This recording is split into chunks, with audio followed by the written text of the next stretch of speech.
इस क्वेश्चन में ओ हमारा सेंटर है और सेंटर से ये लाइन पास हो रही है ए बी, जो कि डायमीटर है, क्योंकि सेंटर से जो लाइन पास होती है उसे हम डायमीटर कहते हैं। और जो ओ डी लाइन है ये बिल्कुल परपेंडिकुलर है ना, ये रेडियस है सर्किल का।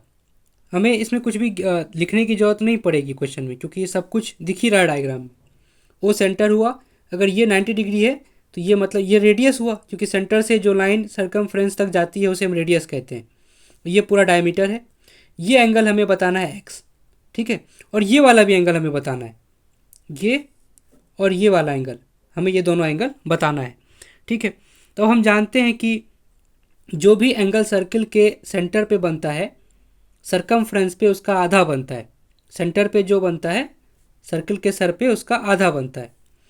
तो ये जो सेंटर पे बनाया किसने है एंगल, ये कॉर्ड बी डी ने, ये जो बी डी कॉर्ड है इसने सेंटर पे एंगल बनाया 90 डिग्री। ये 90 डिग्री है, ये सिंबल 90 डिग्री का होता है ना, 90।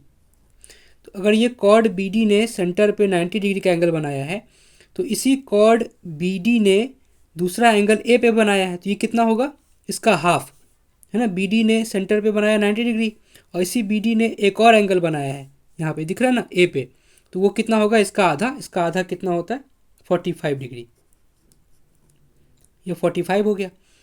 अब इसके बाद ये जो कॉर्ड ए डी है इसने सेंटर पे कितना बनाया है, ये जो कॉर्ड ए डी है इसने सेंटर पे, क्योंकि ये अगर ये 90 है तो इधर से ये भी 90 होगा, क्योंकि टोटल तो 180 होना चाहिए, ये वाला भी 90 है ना। तो ये जो ए डी कॉर्ड है इसने एक एंगल यहाँ पे सेंटर पे बनाया है 90 डिग्री का, और इसी कॉर्ड ए डी ने दूसरा एंगल भी बनाया है यहाँ पे सी पे, दिख रहा है ना, ग्रीन और पिंक है ना, ये वाला, ये डी से पिंक और ए से ये ग्रीन वाला, सी पे एंगल बनाया है एक्स। ये तो हमें चाहिए। तो सेंटर पे जितना एंगल बनता है सरकमफ्रेंस पे, सर्किल के सर पे, उसका आधा बनता है।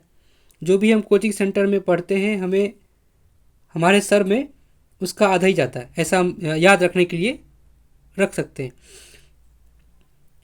कि जो भी सेंटर पे बनेगा सर्कमफ्रेंस पे सर्किल के सर पे उसका आधा बनेगा। अगर ये 90 डिग्री है तो ये कितना हो जाएगा एक्स, 45 डिग्री, ख़त्म है ना।